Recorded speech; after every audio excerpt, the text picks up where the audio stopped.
Si au bout du compte la chose se fait, ça veut dire qu'au bout du compte, Dieu était d'accord avec cette chose. Sinon, ça ne serait pas fait. Donc si Dieu était d'accord avec cette chose, c'est que c'est bien. Ça veut dire qu'aujourd'hui, s'il y a tous les plus grands Talmidei Chachamim en Israël, tous les grands yeshivot, le Montre Haredi, les sionistes, les religieux, les laïcs, tout le monde se retrouve ici en Israël. Peu importe qui a commencé, ok, on va dire, ah, les gens qui ont commencé, c'est des laïcs et pourquoi, etc.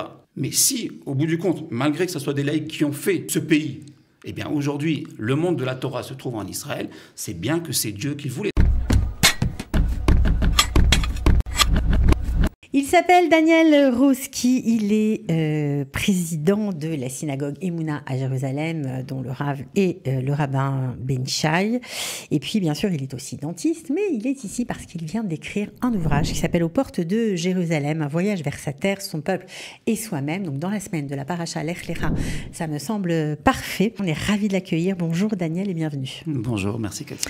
Alors, un livre, on va dire, un peu particulier, parce que c'était à la fois un roman, mais en même temps, il y a beaucoup de concepts, de Emouna, on va dire, d'identité, ce que c'est que l'identité juive.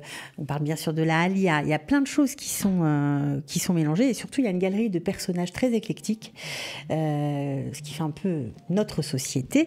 Donc, on voudrait savoir qu'est-ce qui vous a motivé à écrire un livre pareil? Et pourquoi, sous forme de roman? Alors, en fait, la Torah est la même en fonction des époques, mais là simplement, l'enveloppe d'explication est un peu différente. Et après avoir étudié des années, je me suis dit qu'il fallait essayer de mettre cette Torah qui est finalement assez élevée, et bien à la portée de tout le monde. Et c'est vrai que tout le monde ne va pas au Beth Midrash et reste devant un livre avec commentaires sur Rashi et compagnie. Mais c'est un livre qu'on peut lire sur un canapé, donc c'est ça tout l'intérêt. C'est un livre agréable à lire. Et sans faire attention, on est tout d'un coup amené à des notions qu'on appelle la Jérusalem d'en haut, puisque là, le titre porte de Jérusalem. On est toujours un peu entre deux sortes de Jérusalem. La Jérusalem terrestre, c'est celle où nous vivons.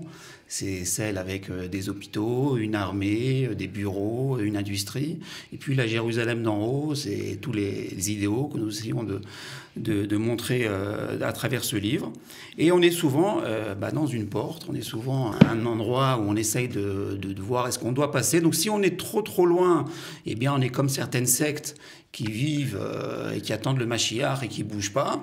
Si on est trop terre à terre, eh bien, finalement, la vie, c'est pas de spiritualité dans sa vie. On appelle métro, boulot, dodo, comme il y avait en France. Et donc, très souvent, on dit, on vient en Israël, pour ceux qui ont la joie et le mérite de venir en Israël, puisqu'on parle de Lech Lecha, c'est pas simplement une aliyah matérielle, c'est aussi une aliyah spirituelle. Il faut changer des choses dans sa vie. Ça, c'est aussi l'étude, mais c'est aussi le fait de comprendre ce que c'est la Emouna au jour le jour. Alors, est-ce qu'aller vers soi, puisque c'est ça en fait, Lech Lecha, voilà. On va dire que c'est aller aussi vers Jérusalem, la Jérusalem céleste. Voilà, alors en fait, là, quand il y a le sous-titre, un voyage vers sa terre, son peuple et soi-même, donc finalement, il y a beaucoup de questionnements dans le livre, mais on s'aperçoit que finalement, en venant vers sa terre, alors je rappelle quand même peut-être l'introduction sur le livre, parce que les gens En fait, il s'agit d'un couple, un couple qui part en vacances. Alors, souvent on me demande est-ce que c'est autobiographique? Alors, il y a certaines choses qui sont peut-être autobiographiques. Ça, c'est les secrets des auteurs, bien sûr. Mais d'autres choses qui ne sont pas autobiographiques. Donc, bon. Et donc, c'est un couple. Il y a dans le livre un dentiste qui vient dans le Golan avec sa femme, jeune mariée. Sa femme qui vient d'une famille ultra-orthodoxe. Qui vient dans le livre ce qu'on appelle de Armentières-en-Brie, qui est à côté de Paris, qui est un endroit où vivent beaucoup de gens orthodoxes, qui n'a jamais entendu parler, qui n'a jamais chanté la Tikva, qui n'a jamais fêté Yom Ha'atzmaut, n'a pas forcément de... C'est ce que c'est Israël, parce qu'il y a des gens du milieu Haredi qui ont acheté des maisons en Israël, mais bon, pas vraiment de connexion à Israël, et pour elle, et pour en tout cas sa famille. On peut très bien vivre dans un ghetto qui est celui de Armentières, mais qui pourrait être celui de Sarcelles, qui pourrait être celui de Strasbourg, qui pourrait être tout ghetto en Chutz La'aretz, qu'on appelle. Et tout d'un coup, elle arrive dans ce pays, donc avec son mari. Et puis il se passe des choses, et puis il y a des rencontres, et puis il y a des cours aussi de Torah qui sont donnés par certains rabbins, et qui, a priori, cette Torah, tout d'un coup qu'ils entendent, a priori, elle n'est pas tout à fait la même que celle qu'ils ont entendue pendant qu'ils étaient en France. Parce que très souvent, vous avez certainement remarqué que si vous allez à un cours de Torah en France, de quoi on va parler ? On va parler de comment on fait Netilat Yadayim, la pureté familiale. Des choses très concrètes, très pragmatiques. On parlera très rarement d'Israël.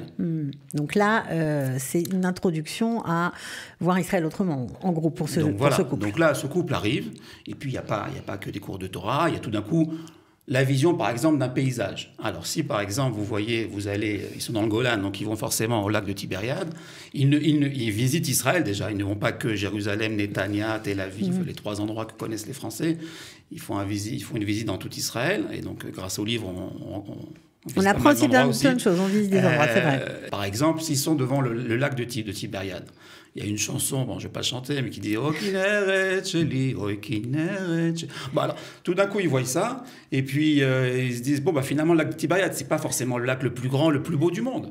Mais il y a quelque chose qui leur parle, ce qu'on appelle une intuition collective. C'est ce qui fait que c'est comme quand il y a un enfant qui est devant sa maman et qui la trouve la plus belle du monde. Bon, peut-être ce n'est pas la plus belle du monde, c'est quelque chose de pour lui, mais pour lui, oui.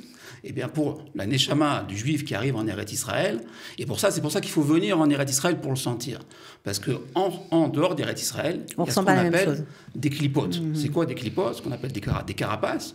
Et même les rabbins qui sont en dehors d'Eretz Israël, ils ont ces clipotes, même s'ils peuvent étudier la Torah et compagnie, ils ont ces clipotes qui leur empêchent parfois de dire certaines vérités, pour différentes raisons qu'on ne va pas dire aujourd'hui. Mais alors, c'est pour ça qu'il faut déjà venir ici, écouter.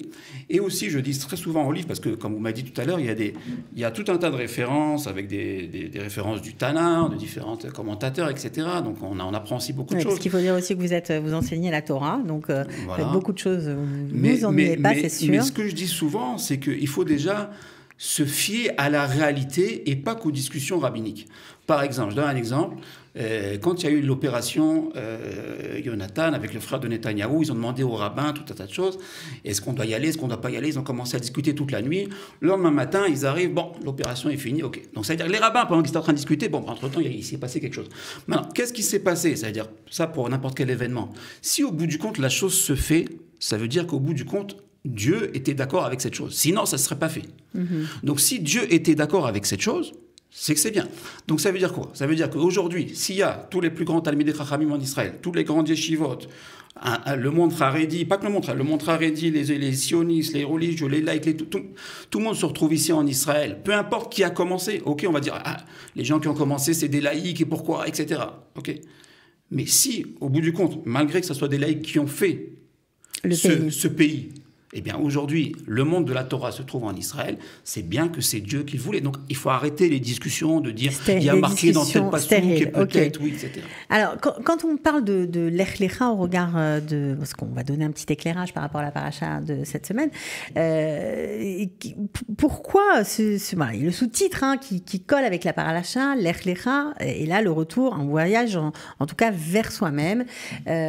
Pourquoi vous avez utilisé cette référence? En fait, au bout du compte, la personne, elle vient, donc elle fait un travail vers l'extérieur, elle doit, comme Avraham Avinu, elle doit changer de pays, c'est pas facile. On en parle tous les jours, enfin vous en parlez tous les jours, dans les Aliyah Story, etc. Il faut se séparer. Donc si par exemple un dentiste il vient, il gagne tant, tout d'un coup il a gagné beaucoup moins. Mais c'est ce qu'on explique dans le livre, parce que finalement dans le livre il y a on m'a dit ce matin, on m'a envoyé un mail, on m'a dit le chapitre 13, c'est le chapitre que j'ai adoré. C'est quoi? C'est une discussion mari-femme, ce qui arrive très souvent dans les couples, sur l'Aliyah. Au bout d'un moment, il y a une discussion, parce qu'à un moment donné il faut décider. Parce qu'à un moment donné, on parle, 1 année, 2 années, 3, 4, 5, 10 ans, on en parle, mais on fait la décision. Et à un moment donné, il faut prendre la décision. C'est un peu comme Avraham Avinu. Et donc, il y a une discussion où, dans le livre, la personne tombe dans le coma, et puis elle se réveille, et puis il y a toute une discussion, parce que maintenant, elle se rencontre, elle voit un peu les choses différemment. Elle se dit, moi, je préfère aller manger des patates en Israël plutôt que de rester manger du caviar en France. Et on essaye de voir toutes les problématiques de l'Aliyah. Ce qui n'est pas toujours vrai, Daniel. Il y a des gens qui vivent très très bien aussi en Israël. On dit toujours que les gens galèrent, mais tout le monde ne galère pas. Ça veut dire au pire des cas. Oui, d'accord. On préfère manger des patates. Okay. Ça veut dire que la personne qui rêve pendant qu'elle est en France, de son penthouse, de son cabriolet, de sa piscine, etc. Bon, bah, si la personne elle a fait un retour sur soi-même, elle a compris qu'au bout du compte, bon, bah, c'est pas ça le plus important. Donc, le fait déjà de revenir sur une terre, le fait de revenir forcément sur un peuple, c'est parce que ça veut dire quoi, un peuple? Ça veut dire que quand on est en dehors d'Eretz Israël, les gens pensent pouvoir s'élever de manière spirituelle tout seuls. Ça veut dire qu'ils sont là. Ils font la prière tout seuls. Bon, certains diraient... Donc, quand on est en dehors d'Israël, la dimension de peuple est égommée, même si on est très pratiquant. Voilà. Certains diraient, tiens, on peut être à Jérusalem, peu importe où. L'essentiel, Jérusalem est dans le cœur. Non, Jérusalem, c'est déjà, avant Jérusalem d'en haut, comme on a parlé, c'est déjà une Jérusalem physique. Alors, pendant 2000 ans, on était contraints, on ne pouvait pas. On était à ce qu'on appelle à l'hôpital, on ne pouvait pas sortir de l'hôpital. Mais maintenant, quand vous pouvez sortir de l'hôpital, c'est comme des gens quand ils sont des soins de suite, ils sont là pendant tellement longtemps, ils ne veulent même plus sortir. Mais on leur dit, mais maintenant, sortez. Non, on est bien à l'hôpital, on ne va pas rester, on ne va pas sortir. Donc, c'est ça exactement le même problème. Donc, maintenant, une fois qu'on revient vers sa terre, vers son peuple, déjà, on arrive déjà à une dimension collective. Donc, quand on dit que... Ça veut dire que sa dimension individuelle ne peut pas être complète si elle n'est pas entourée d'une dimension collective, ou en tout cas, elle n'est pas accompagnée aussi d'une dimension collective. C'est une illusion de dire qu'une personne peut s'élever spirituellement tout seul, en Khous Laaretz, etc. Ça, c'est une illusion, ok, comme il y a marqué dans Shir HaShirim. Ça veut dire quoi? C'est tout le monde. C'est-à-dire que si vous êtes un klal ensemble, vous n'avez pas de défaut. Mais si maintenant, toi, tu es un particulier, là, on peut aller te chercher des défauts. Donc là, c'est pas essayer de te monter tout seul, ça marche pas.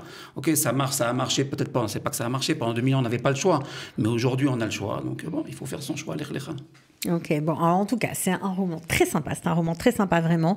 On apprend beaucoup de choses, beaucoup de notions de Emouna, je répète, d'identité, de le rapport qu'on doit avoir avec sa terre, etc. Et c'est agréable à lire.